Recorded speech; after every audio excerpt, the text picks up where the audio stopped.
বিয়ের গুরুত্ব আমাকে একটা বিষয় দেয়া হয়েছে, কিন্তু বিয়ের গুরুত্ব তো আসলে এটা আসলে বলারই দরকার নাই। বিয়ের ধরেন কারো ক্ষুধা লাগছে, এখন তাকে কি খাবারের গুরুত্ব আমার বলতে হবে? বলেন যে ভাই খাবারের গুরুত্ব, এই খাবার খেলে স্বাস্থ্য বাড়বে, এই উপকারিতা। তার তো প্রচণ্ড ক্ষুধা লেগেই আছে। তো যারা যুবক, যারা তরুণ অবস্থায় আছেন, তাদেরকে তো আর বিয়ের গুরুত্ব বোঝানো দরকার নেই, তাদের বিয়ে করতে হবে বাস, এটাই হলো প্রথম কথা। কিন্তু বিয়ের উপযুক্ততা, বিয়ের পূর্বে কিছু প্রস্তুতির ব্যাপার, বিয়ে বিষয়ক বেশ কিছু ফ্যান্টাসি যেগুলো আমাদের সমাজের মধ্যে খুব বেশি চলে, এটা নিয়ে আপনারা আমার একটা বইয়ে পড়েছেন, এবং আজকে যে বইটা মোড়ক উন্মোচন হলো সেখানেও তো বিস্তারিত লেখা আছে। আমি ওইগুলোকে সামনে রেখে আরও বেশ কিছু বিষয় সংক্ষেপে আলোচনা করব ইনশাআল্লাহ। যদিও বিয়েপূর্বক ফ্যান্টাসির বিষয়গুলোকে অনেকেই অবাস্তব মনে করেন, এবং এটা যে একটা ফ্যান্টাসির বিষয় এটা অনেকে মানতেই চান না, এবং অনেকে মনে করেন এই সমস্ত ফ্যান্টাসি থেকে বের হওয়া মানে বিয়েই না হওয়া, বিয়ের আগ্রহ কমে যাওয়া। হ্যাঁ, অনেকে এটা মনে করেন আসলে, তা আমি তাদের সেই ভুলটাও আজকে ভাঙাতে চাই। প্রথম কথা হলো, বিয়ে তো একটা শরীয়, একটা বিয়ে তো শরীয়তের একটা বিধান, একটা শরীয় বিধিবদ্ধ একটা নিয়ম। বিয়ে বিয়ে করতে হবে। এখন বিয়ের পূর্বে যেসব প্রস্তুতি আছে সেগুলো যদি আমার ভিতর না থাকে, বিয়ের যে উপযুক্ততা সেগুলো যদি আমার ভিতর পরিপূর্ণ না থাকে, তাহলে এই যে একটা এবাদত, এই এবাদতটাই হয়ে যায় মহা বিপদের একটা কারণ হয়ে দাঁড়ায়। আমরা তো সাধারণত বিয়ে করি সাধারণত আমাদের মানসিক, আত্মিক, শারীরিক সব ধরনের প্রশান্তির জন্যই তো বিয়ে করি। সংসারের মধ্যে শান্তি আসবে, আমি একটু মানে একটু প্রশান্তিতে থাকবো, আমার মাথার সমস্ত দুশ্চিন্তা মানে সমস্ত দুশ্চিন্তা দূর হয়ে যাবে, আমি ঠান্ডা মাথায় সমস্ত কাজ করতে পারবো। এটার জন্যই তো যুবকরা সাধারণত বিয়ে করে থাকে। কিন্তু বিয়ের আগে যদি ওই সমস্ত প্রস্তুতি না থাকে, যদি ফ্যান্টাসিগুলো আমার মধ্যে থেকেই যায়, তাহলে এই কোনো কিছুই হবে না। বরং এই বিয়েটাই, এই সংসারটাই হয়ে যাবে জাহান্নামের একটা টুকরা হয়ে যায় তখন। আমরা যদি একেবারে উদাহরণ দিয়ে বলি, দেখবেন যে সমস্ত যুবক যুবতীরা কোনো ধরনের প্রস্তুতি ছাড়াই এবং তারা অল্প বয়সে বিয়ে করবেন, এই চিন্তায় যারা কোনো ধরনের প্রস্তুতি ছাড়াই বিয়ে করে বসেন, আপনারা খোঁজ নিয়ে দেখেন আপনাদের আশেপাশে বা পরিবারের মধ্যে অধিকাংশ সংসারে কোনো সুখ নেই, শান্তি নেই, বরং পেরেশানি আর পেরেশানি। এবং অনেক সংসার শেষ পর্যন্ত গিয়ে বিচ্ছেদের রূপ নেয়।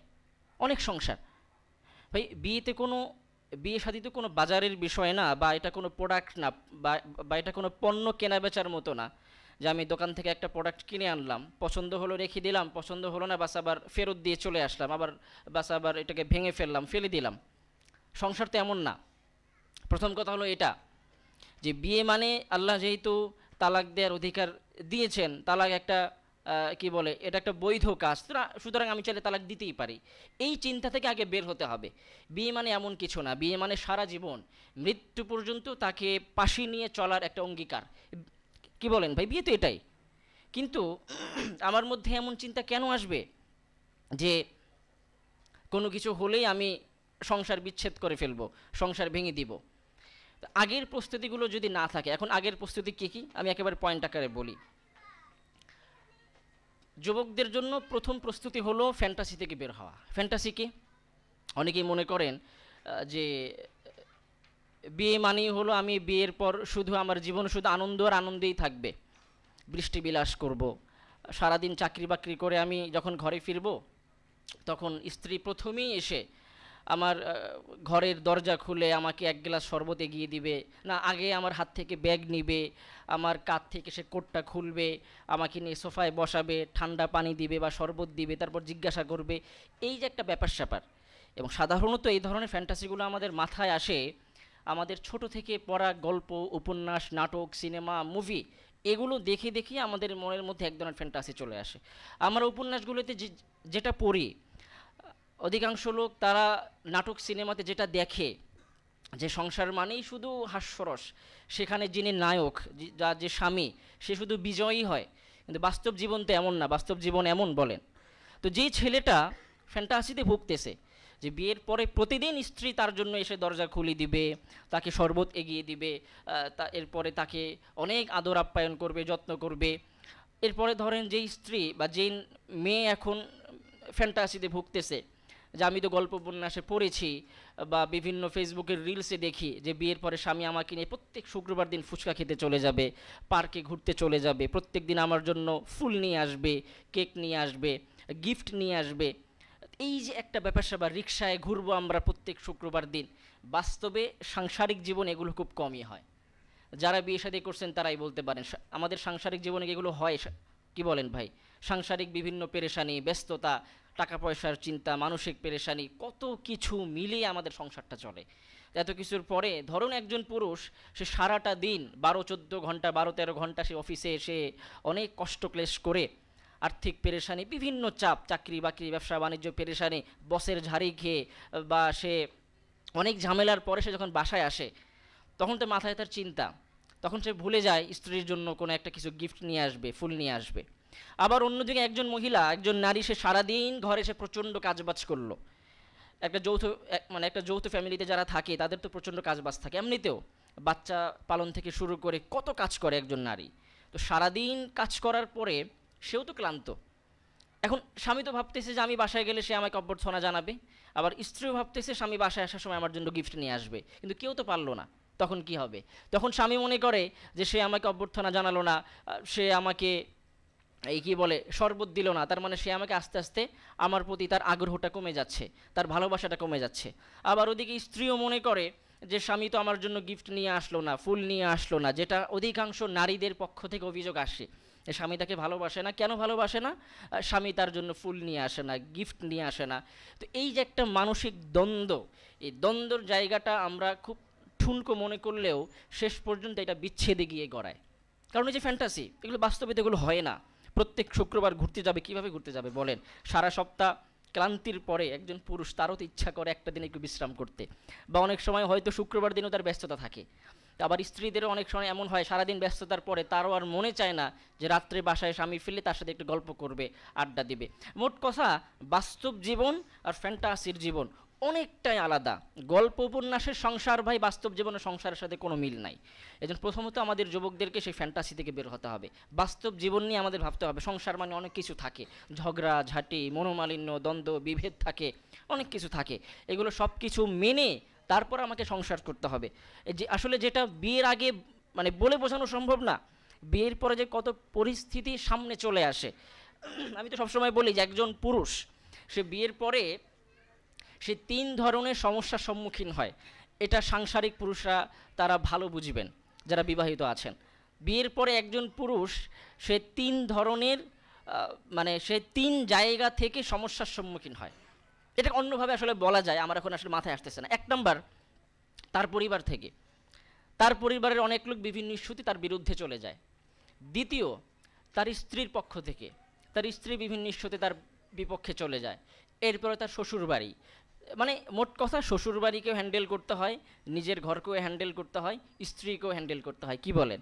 তো এই যে 3টা পরিবেশকে সে হ্যান্ডেল করে চলবে, ম্যানেজ করে চলবে, এই ম্যানেজ করে চলার জন্য আগে থেকে যদি মানসিক প্রস্তুতি না থাকে, তাহলে এই পুরুষটা কিভাবে তার সংসারকে টিকিয়ে রাখবে? অনেক পুরুষদের পক্ষ থেকে দেখবেন অনেক অভিযোগ আসে, বা তারা অনেক পরামর্শ নিতে চায়। এ সমস্ত রুকিয়া সেন্টারগুলোতে এসে তারা পরামর্শ নিতে চায় সাংসারিক জীবনে বিভিন্ন দ্বন্দ্ব বিভেদ। সমস্যা কোথায়? স্ত্রী এটা বলতেছে, মানে তার শ্বশুরবাড়ির পক্ষ থেকে এটা বলতেছে, তার পরিবার এটা বলতেছে। এখন সে কী করবে? এখন সে কোন পক্ষে যাবে? তো এই সব জায়গাগুলো সে কীভাবে সে মেনটেন করবে, কীভাবে সে ম্যানেজ করবে, এই সমস্ত প্রস্তুতিও যদি একজন পুরুষ আগে থেকে না নিয়ে বা মানসিকভাবে সে যদি আপনার প্রিপেয়ার না থেকে বিয়ে করে, তাহলে তো তার সংসার টিকবে না। এবং অধিকাংশ সংসার না টেকার দেখা যায় এটাই কারণ, আগে থেকে কোনো মানসিক প্রস্তুতি নেই। সে কোন অবস্থায় সে কোন কথা বলবে, সে কোন অবস্থায় সে কী করবে। আমি আরেকটু উদাহরণ দিয়েই বলি। আমি আসলে এখানে উঠে দাঁড়িয়েছে মূলত বিয়েপূর্বক ফ্যান্টাসি বলতে, কিন্তু বিয়েপূর্বক ফ্যান্টাসি তো সব আসলে বিভিন্ন সেমিনারে বক্তব্যে বলা শেষ। কিন্তু বিয়ের পরের যে বিভিন্ন সমস্যাগুলো, এগুলো নিয়ে আসলে বলা হয় না বা খুব কম বলা হয়। এই জন্য আজকে মূলত চাচ্ছি এগুলো নিয়ে বলতে। ধরুন উদাহরণস্বরূপ, স্বামী স্ত্রীর মধ্যে ঝগড়া লাগলো। এখন স্ত্রী বলছে যে তুমি তো আমাকে আর ভালোই বাসো না, তুমি আমাকে দেখতে পারো না, তুমি আমাকে পছন্দ করো না, আমার প্রতি তোমার আগ্রহ নাই, টান নাই, তুমি বোধহয় অন্য কাউকে ভালোবাসো, অন্য কোথাও বিয়ে করে ফেলছো, হাবি যাবে এটসেট্রা, এগুলো বলে, অভিযোগটা আসে। এখন এই অবস্থায় স্বামী কি করবে? স্বামী যদি ধরেন আরও উল্টো রিয়েকশন দেখিয়ে বলে, এই তোমার কত বড় সাহস, আমাকে তুমি এই কথা বলতেছো, অর্থাৎ স্ত্রীর ওই অভিযোগের বিপরীতে স্বামীও যদি উল্টো রিয়েকশন দেখায়, তাহলে কি হবে বলেন? তাহলে কি এই যে একটা ঝামেলা, এই ঝামেলা কি মিটবে? সাংসারিক জীবনে কিছু রুলস আছে, এটা হলো যেগুলো পুরুষদের পক্ষ থেকে মেনটেন করতে হয়। এক নম্বর হলো স্ত্রীর যেগুলো অভিযোগ, এই অভিযোগগুলোকে আগে স্বীকার করতে হয় ঠান্ডা মাথায়। প্রথমে আগে দায় নিতে হয়, এরপরে তার নিজের অবস্থাটা ব্যক্ত করতে হয়। আমি এটা আরেকটু খুলে বলি। এই যে একটা স্ত্রীর অভিযোগের কথা বললাম, স্ত্রীরা সাধারণত এই ধরনের অভিযোগগুলো অনেক দেয়। তো এখানে একজন স্বামীর, একজন দক্ষ স্বামীর, সাংসারিক স্বামীর, তার আসল কাজ ছিল কি, সে এটা জবাব দিবে যে আসলে হ্যাঁ ঠিক আছে, তুমি যেটা বলছো এটা ঠিক আছে, তুমি আমার কথাটা একটু শোনো, একটু বসো, একসাথে একটু বসি। তুমি হ্যাঁ ঠিক আছে, তুমি যেটা বলছো একদম ঠিক আছে, আমি তোমাকে অনেক দিন যাবত সময় দিতে পারতেছি না, আমি এটা স্বীকার করতেছি, বিভিন্ন ব্যস্ততায় আমি সময় দিতে পারতেছি না আসলে। এই যে এই কথাটা বলবেন, তার মানে এই কথাটা বলার দ্বারা প্রথমেই আপনি আপনার স্ত্রীর অভিযোগটাকে মাথা পেতে মেনে নিলেন, স্বীকার করে নিলেন, একটু হ্যাঁ ঠিক আছে আমি সময় দিতে পারতেছি না, একটু বসো এখন। এরপরে বসে আপনি যদি তার সাথে আপনি মানে আপনি একটু কথাবার্তা বলেন, আপনার কি সমস্যা, অফিসের ব্যস্ততা, চাকরির ব্যস্ততা, ব্যবসার ব্যস্ততা, এগুলো যখন তাকে বলবেন, ঠান্ডা মাথায় বলবে, তখন সেই স্ত্রী মানবে কি মানবে না বলেন? অবশ্যই মানবে এগুলা। কিন্তু আমাদের স্বামীরা, বেশিরভাগ পুরুষরা উল্টা কাজ করে বসে, উল্টা রিয়েকশন দেখায়, উল্টা চিল্লাপাল্লা শুরু হয়। সাংসারিক জীবনে দ্বন্দ্ব মেটানোর সবচেয়ে বড় একটা রুলস হলো, এটা স্বামী স্ত্রী উভয়ের ক্ষেত্রেই, চুপ থাকা। কি ভাই? চুপ থাকে। তো হাদিসের মধ্যে আছে মান সমাতা নাজা, যে চুপ থাকে সে নাজাত পায়। আমি মনে করি হাদিসটা সবচেয়ে বেশি প্রয়োগ হওয়া দরকার আমাদের সাংসারিক জীবনে। আসলে এটা খুবই একটা ফলপ্রসূ বিষয়। যখন ঝগড়াঝাটি হবে, যে পক্ষ বেশি ঝগড়াঝাটি করতে চাইবে, আপনি চুপ থাকবেন, তখন আপনি চুপ থাকবেন। এরপরে আপনি আপনার যে অবস্থানটা, এইটা আপনি বলবেন, এটা আপনি পেশ করবেন যে না, আমার অবস্থান থেকে এই কথা, তুমি যেটা বলছো এটা আসলে ভুল ছিল, তোমার বোঝার ভুল, মানে তোমার বোঝার ভুল ছিল। আরেকটা বিষয়, সাংসারিক জীবনে বিভিন্ন ক্ষেত্রে ঝগড়া শুরু হওয়ার মূল কারণ হলো ভুল বোঝাবুঝি। কি ভাই? ভুল বোঝাবুঝি। স্ত্রী বুঝতেছে স্বামী তো আসতে দেরি করতেছে, বাসায় অফিস থেকে আসতে দেরি করে, তার মানে সে বোধহয় অন্য কোনো মেয়ের সাথে বোধহয় সম্পর্ক আছে তার, সে বোধহয় অন্য কোথাও যায়। স্ত্রী সময় মতো ফোন ধরতেছে না, স্বামী সে অফিসে বসে ফোন দিচ্ছে, স্ত্রী ফোন দিচ্ছে না, স্ত্রী সে ফোন ধরছে না, হয়তো সে রান্নাঘরে আছে, বা সে গোসল করতেছে, বা অন্য কোনো কাজে ব্যস্ত আছে, বারান্দায় আছে। কিন্তু স্বামী মনে করতেছে সে বোধহয় অন্য কোনো কাজে ব্যস্ত আছে, বা সে ইগনোর করতেছে, সে অন্য কোনো মেয়ে, অন্য কোনো ছেলের সাথে কথা বলতেছে, এরকম হয়। তো এই যে একটা ভুল বোঝাবুঝি, প্রথমত হলো নারী এবং পুরুষ, হাজব্যান্ড এবং ওয়াইফ, উভয়কে একে অপরের প্রতি ভুল বোঝাবুঝি, অনর্থক সন্দেহ, এগুলো থেকে সম্পূর্ণ বের হতে হবে। এটা থেকে আপনি যদি বের হতে না পারেন, তাহলে ওই সংসারে কখনো সুখ শান্তি আসবে না। এবং আরও একটা বিষয় মাথায় রাখবেন, যেই সংসারে আসলে টুকটাক ঝগড়াঝাটি হয় না, সেই সংসারে এখনও ভালোবাসা জমে উঠিনি। বুঝতে পারছেন আমার কথাটা কি বললাম ভাই? আমি বলেছি যে যেই সংসারে টুকটাক ঝগড়াঝাটি হয় না, সেই সংসারে এখনও ভালোবাসা জমে ওঠে নাই। কারণ যাদের মধ্যে হৃদ্যতা থাকে, ভালোবাসা থাকে, তাদের মধ্যে সাধারণত টুকটাক কথা কাটাকাটি বা ঝগড়াঝাটি হয়। এখন কেউ যদি বলে না আমাদের 32 বছরের সংসারে কোনো ঝগড়াঝাটিই হয় নাই, এটা হতে পারে মিথ্যা কথা, হতে পারে তিনি মিথ্যা বলছেন, বা হতে পারে ওদের মধ্যে কোনো ভালোবাসাই নেই। সুতরাং প্রথমে এটা আমার মেনে নিতে হবে, ঝগড়াঝাটি হবে, কিন্তু ঝগড়াঝাটি হওয়ার পরে কিভাবে ম্যানেজ করব, এইটা আমাকে শিখতে হবে। এটা মানে ভুল বোঝা যাবে না, সন্দেহ করা যাবে না, দায় স্বীকার করতে হবে, তারপর তাকে ঠান্ডা মাথায় বোঝাতে হবে। এই যে ব্যাপারগুলো, এগুলো আমরা যদি মেনটেন করতে পারি, তাহলে আমি মনে করি বিয়ে পরবর্তী জীবনে সফল হওয়া এটা একটা সুনিশ্চিত ব্যাপার। এবং সাংসারিক জীবনে আমরা অনেক ধরনের চিন্তায় ভুগি বা ডিপ্রেশনে ভুগি, আশা করি এই সমস্ত চিন্তা আমাদের মধ্যে ইনশাল্লাহ আসবে না। এরপরেও যদি অনেক বেড়ে যায় সমস্যা, তখন কি করতে হবে, এটার ব্যাপারে আল্লাহ তাআলা কোরআনুল কারীমের মধ্যে একাধিক আয়াতের মধ্যে বলেছেন। প্রথমে সমঝোতা, প্রথমে তাকে বোঝানো, এরপর তাকে শাসন করা, এটাও না হলে তারপর উভয় পরিবারের যারা মুরব্বী আছেন তাদের মাধ্যমে একটা ফয়সালা করা, এটা তো আছে কোরআনুল কারীমের মধ্যে। আচ্ছা, আমি আসলে বিয়ে পূর্ব বলতে গিয়ে বিয়ে পরবর্তী সংসারের কথা অনেকটাই বলে ফেললাম। এখন আবার আর কি আগের লাইনে ফিরে যাই। তো প্রথমে যেটা বলছিলাম যে এই যে একটা ফ্যান্টাসির ব্যাপার স্যাপার, তো যদি এই ধরনের প্রস্তুতি না থাকি, তাহলে বিয়ের পরে এই ধরনের সমস্যাগুলোতে আমাদের ভুগতে হয়। তো আমি তো ফ্যান্টাসির কথাগুলো বললাম, এখন বিয়ের কি কি প্রস্তুতি এগুলো বলি।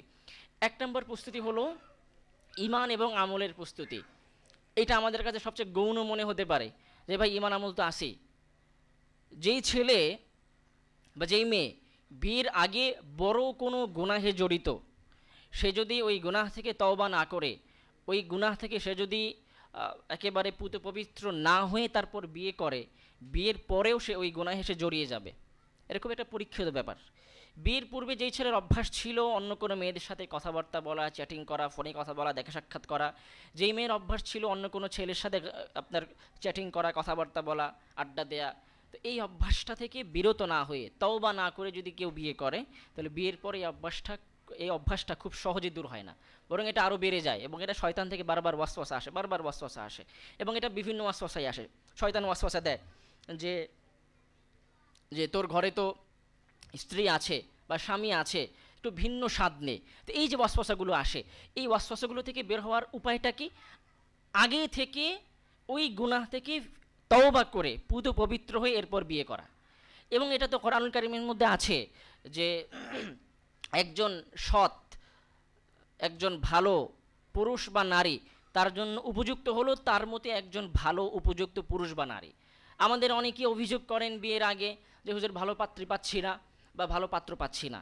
তো তাদেরকে আমাদের ওলামায়ে কেরাম সর্বপ্রথম যে পরামর্শটা দেন যে ভাই প্রথমে আপনি তওবা করেন, প্রথমে আপনার কোন গুনাহ থাকলে আপনি সেই গুনাহ থেকে পরিপূর্ণ তওবা করেন, ইস্তেগফারের আমল করেন, আপনার আমল বাড়িয়ে দেন। আপনি যখন আল্লাহ তাআলার কাছে পুত পবিত্র হয়ে যাবেন, আপনি যখন আল্লাহ তাআলার দরবারে যখন সাবেত হবেন যে না এখন বান্দা ভালো নেককার বান্দা, তখন আল্লাহ তাআলা ওই আয়াত অনুযায়ী আত-তাইয়্যিবাতুল লিত-তাইয়্যিবিন ওয়াত-তাইয়্যিবুনা লিত-তাইয়্যিবাত, ওই আয়াতের অনুযায়ী আপনার জন্য আল্লাহ তাআলা ভালো পাত্রী বা ভালো পাত্র ব্যবস্থা করে দেবেন ইনশাআল্লাহ।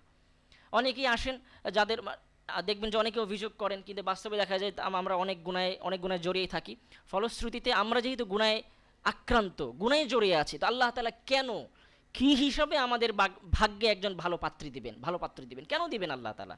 কারণ আমি তো গুনাহগার, আমি তো ভালো ছেলে না, আমি তো খারাপ ছেলে, আমি তো এখনো ভালো নেককার বান্দি হতে পারিনি।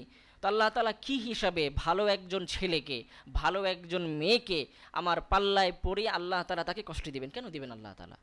তো এই জন্য আগে আমাকে ভালো হতে হবে, আগে আমার ঈমান আমলকে পাক সাফ করতে হবে। এটা হলো আমি মনে করি সবচেয়ে বড় প্রস্তুতি। এরপরে নাম্বার 2, এটা অন্যতম একটা গুরুত্বপূর্ণ প্রস্তুতি, আর্থিক প্রস্তুতি। এটা নিয়ে আমাদের যুবকদের মধ্যে সবচেয়ে কমতি দেখা যায়, এবং তারা এটাকে অনেক গৌণ মনে করে। আর্থিক প্রস্তুতিকে তারা মানে এই ব্যাপারটাকে তারা কোনো গুরুত্বই দিতে চায় না। আর্থিক প্রস্তুতি কেন দরকার এবং এটার কি পরিমাণ সীমানা? আর্থিক প্রস্তুতি মানে এমন না যে আপনি চাকরি বাকরি করে বয়স 40-45 হয়ে যাবে এরপর আপনি বিয়ে করবেন, আপনি নিজের পায়ে দাঁড়িয়ে এরপর বিয়ে করবেন। ভাই এটা নাম আর্থিক প্রস্তুতি না। আর্থিক প্রস্তুতি বলতে উদ্দেশ্য হলো শরীয়তের মধ্যে বিয়ে শাদীর ক্ষেত্রে যেই পরিমাণ প্রস্তুতি আপনার জন্য থাকা আবশ্যক, যেমন যেমন স্ত্রীকে মোহর দেয়া, তারপরে বিয়ের পরে আপনার স্ত্রীর ভরণ পোষণ আপনি বহন করতে পারবেন, ভরণ পোষণের দায়িত্ব পালন করতে পারবেন, এই পরিমাণ আপনার যদি আর্থিক প্রস্তুতি না থাকে। আর্থিক প্রস্তুতি বলতে এটাও না যে আপনার বিয়ের আগে ব্যাংক ব্যালেন্স জমিয়ে এরপর বিয়ে করবেন, এটা উদ্দেশ্য না। অন্তত আপনার এই পরিমাণ স্কিল তো থাকা দরকার ভাই, অন্তত আপনার এই পরিমাণ যোগ্যতা তো থাকা দরকার যে বিয়ের আগে আপনি বেকার থাকলেও, ইনকাম সোর্স অল্প থাকলেও, বিয়ের পরে আপনি সেই স্কিলের মাধ্যমে বা অন্য কোনো একটা বা অন্য কোনো পেশার মাধ্যমে আপনি আপনার স্ত্রীর ভরণ পোষণ আপনি পালন করতে পারবেন।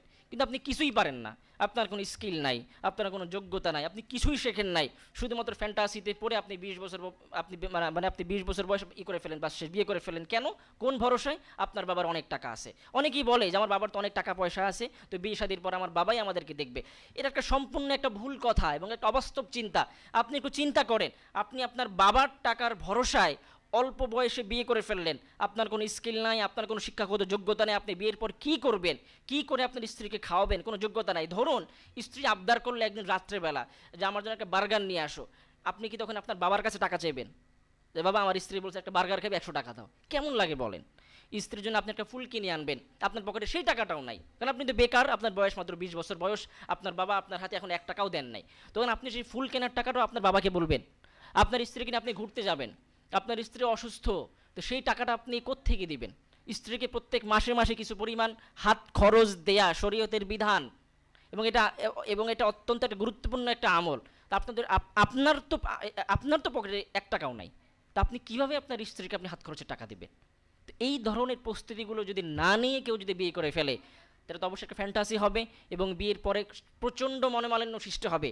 এটা একটা বাস্তব কথা ধরুন আপনি খুব বড় লোকের ছেলে, তো স্বাভাবিকভাবে আপনার তো কুফুতো হলো আপনাদের সাথে আর্থিক দিক থেকে মিলে এমন কোনো একজন ধনীর মেয়ে অবশ্যই, যে তো যেই মেয়েটা এত বছর যাবৎ 15-20 বছর যাবৎ যেই পরিবারে এসে ছিল, সেই পরিবারের খাবার দাবার বাসস্থান সব কিছু ছিল উন্নত, ভালো অবস্থায় ছিল, তো সে কেন আপনার পরিবারে এসে কষ্ট করবে? বলেন, আপনি কি আপনার বোনকে কষ্ট করতে দিবেন? আপনার বোন, যেই বোনকে আপনি একেবারে সারাটা জীবন 20 বছর পর্যন্ত 15 বছর পর্যন্ত আরামায়েশে পালন করলেন, আপনি কি চাইবেন আপনার মেয়ে এমন কোনো পরিবারে যাক যেই ছেলের কোনো ইনকাম সোর্স নাই, কোনো যোগ্যতা নাই, সে কোনো কিছু করে খেতেও পারবে না? পাঠাবেন কোনো আপনার বোনকে? আপনি যদি আপনার বোনকে পাঠাবেন না, আপনি কি হিসেবে এই ধরনের ঠুনকো প্রস্তুতি নিয়ে আরেক পরিবারের মেয়েকে আপনার আপনার ঘরে আনবেন? আমাদের অনেকে দেখা যায় বিয়ে করে বসে আপনার কুফু ছাড়া। আমি এটাও একটু সামনে বলবো যে কুফু হলো মানে অন্যতম একটা গুরুত্বপূর্ণ বিধান, এবং এটা ওয়াজিব আমল, যে বিয়ের ক্ষেত্রে কুফু ঠিক রেখে বিয়ে করা। কুফু ঠিক রেখে বিয়ে না করলে কি হয়, কি কি সমস্যা হয় বলি। অনেকে এটাকে কোনো কোনো গুরুত্বই দেয় না। তাদের মতে একটাই কুফু, যে আমি মেয়েরে ভালোবাসি, মেয়ে আমারে ভালোবাসে। ভাই এটা তো কুফু না ভাই, এটা তো একটা ফ্যান্টাসি। কুফুর মধ্যে কি কি থাকবে তো হাদিসের মধ্যে স্পষ্ট দেয়া আছে। দিনদারিত্ব দেখতে হবে, তার ইমান আমল দেখতে হবে, তার পরিবারের সামাজিক স্ট্যাটাস দেখতে হবে, তার আর্থিক অবস্থা দেখতে হবে, বিভিন্ন ইয়ে আছে এগুলি এসব ক্ষেত্রে। তবে এটাও আছে যে বিয়ে শাদীর ক্ষেত্রে আর্থিক দিক থেকে ছেলে থাকতে হবে উচ্চ অবস্থানে, আর সৌন্দর্যের দিক থেকে মেয়ে থাকতে হবে উচ্চ অবস্থানে। এখন আপনি বিয়ে করলেন এমন পরিবারের মেয়েকে যে আপনার মাসিক ইনকাম মাত্র 10,000 টাকা, এগুলো ভাই বাস্তব অভিজ্ঞতা থেকে বলা, এবং এগুলো মানতে হবে আপনাদের। আপনার ইনকাম মাত্র 10,000 টাকা, আপনি বিয়ে করলেন এমন এক পরিবারের মেয়েকে যেই পরিবারের ইনকাম সোর্স ছিল মাসে কয়েক লাখ টাকা। তো আপনি তো ভালোবাসার খাতিরে আপনি তাকে আপনার সংসারে নিয়ে আসলেন। তো যেই পরিবারের মেয়ে প্রায় 15-20 বছর পর্যন্ত সে সপ্তাহে অন্তত 3-4 দিন মাছ গোস্ত খেত, সে ভালো একটা অবস্থানে থাকতো, সে ভালো পোশাক পরতো, কিন্তু আপনি এখন এনে তাকে মাসে একবার আপনি তাকে মাছ গোস্ত খাওয়াতে পারছেন না। তার মানে আপনার বিয়েতে আপনার কুফু ঠিক নাই। তো এই মেয়েটা আপনার এই অবস্থা 1 মাস মানবে, 2 মাস মেনে নিবে, যখন তার প্রচণ্ড কষ্ট হবে তখন সে তো আপনার বিরুদ্ধে চলে যাবেই। আপনি তার ভরণ পোষণ দিতে পারছেন না, আপনি তার চিকিৎসার ভার বহন করতে পারছেন না, তো সে তো আপনার বিরুদ্ধে যাবেই। তো এই বিরুদ্ধে কেন যায়? এরপরে শুরু হয় স্বামী স্ত্রীর মধ্যে দ্বন্দ্ব। তার মানে আমরা আমরা কি বুঝলাম? এখানে এখানে মূল সমস্যাটা কোথায়? মূল সমস্যা হলো বিয়ের আগে কোনো ধরনের প্রস্তুতি ছাড়াই তারা বিয়ে করে ফেলেছে। আমি একেবারে সর্বশেষ পয়েন্টে যাই, আমার সময় বেশি না, আসলে লম্বা সময় আলোচনা করে ফেলেছি। সর্বশেষ হলো এখন আমাদের তাহলে যুবকরা কি করবে?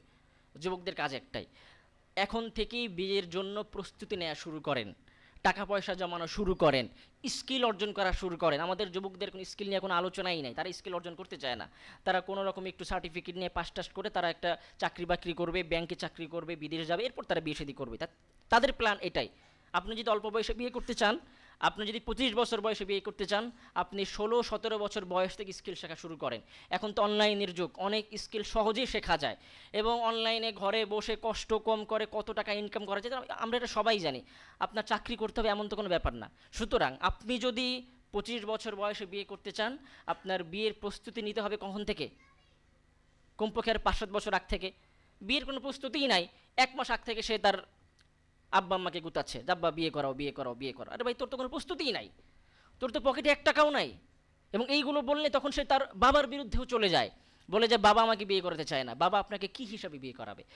শেষ কথা ভাই, বিয়ে যদি করতে হয় প্রস্তুতি নিয়ে বিয়ে করেন, না হলে বিয়ের পরে কি হবে এই কথাগুলো আমি একটু আগে বললাম। সংসারের মধ্যে দ্বন্দ্ব সৃষ্টি হবে, আপনার মধ্যে ফ্যান্টাসি থাকবে, আপনি যখন সেই ফ্যান্টাসিগুলো যখন পাবেন না, আপনি যেটা এতদিন পড়ে এসেছেন গল্প উপন্যাসে, আপনি যেটা এতদিন দেখেছেন সিনেমা নাটক মুভিতে, সেই জিনিসটা আপনি যখন বাস্তব জীবনে না দেখবেন, তখন আপনার মাথার মধ্যে আসমান ভেঙে পড়বে।